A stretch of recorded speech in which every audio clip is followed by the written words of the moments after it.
Panic quickly settled in. Brenna had planned this ever since her father died. Confront her grandfather, ask him why he sent her mother away, and explain the scandal her father had mentioned. She wasn't ready for the next step. "Ethan, I can't." She refused to follow him down the slope. He turned back and rode up beside her, his leg brushing up against hers. "I thought this is why you came here." Ethan spoke in a calm, soothing voice, and behaved as though he possessed all the time in the world. "It was. To be sure it is, but I thought to do it in my own time." She watched as that blasted brow of his rose up, but his eyes showed something else. Compassion, perhaps? Brenna didn't want compassion or sympathy. She just wanted not to be there. "You didn't think you'd ever get this far, did you?" He wasn't patronizing. He seemed to understand, which she found she didn't appreciate. "Of course I thought I'd get this far. Just not this far this soon." Resigned, she looked down the hill to the ranch house below. "I haven't prepared myself.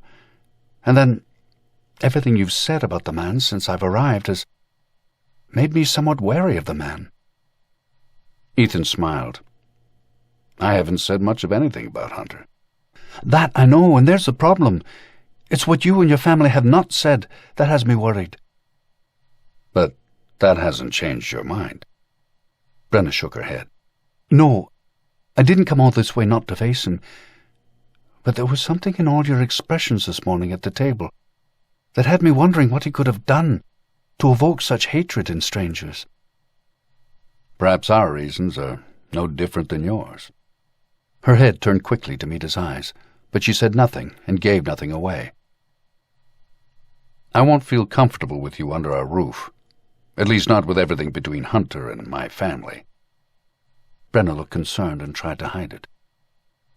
"You said you had your own grievances with the man, and that's your business.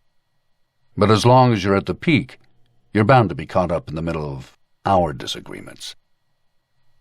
I'd like for you to stay on at the ranch, but I won't feel right about it until you understand what you could be up against."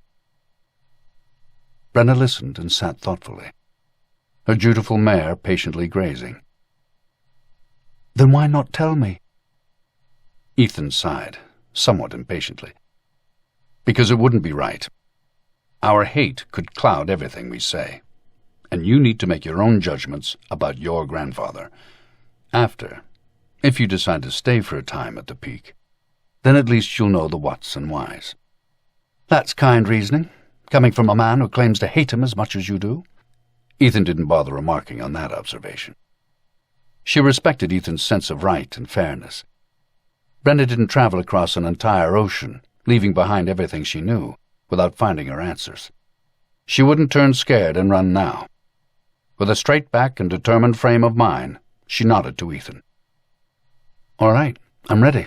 But Ethan waited, saying nothing, though he could see her inner struggle. This woman knew how to survive, and if there was ever a quality Ethan respected, it was the will to endure. He knew what she was trying to say, but he wanted her to ask him. He didn't know why, but he needed her to ask.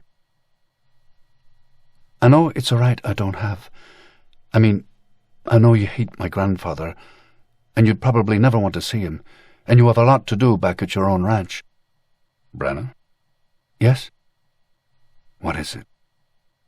His whispered question calmed her racing heart. "Will you go down there with me, and be there when I meet him?" "Yes."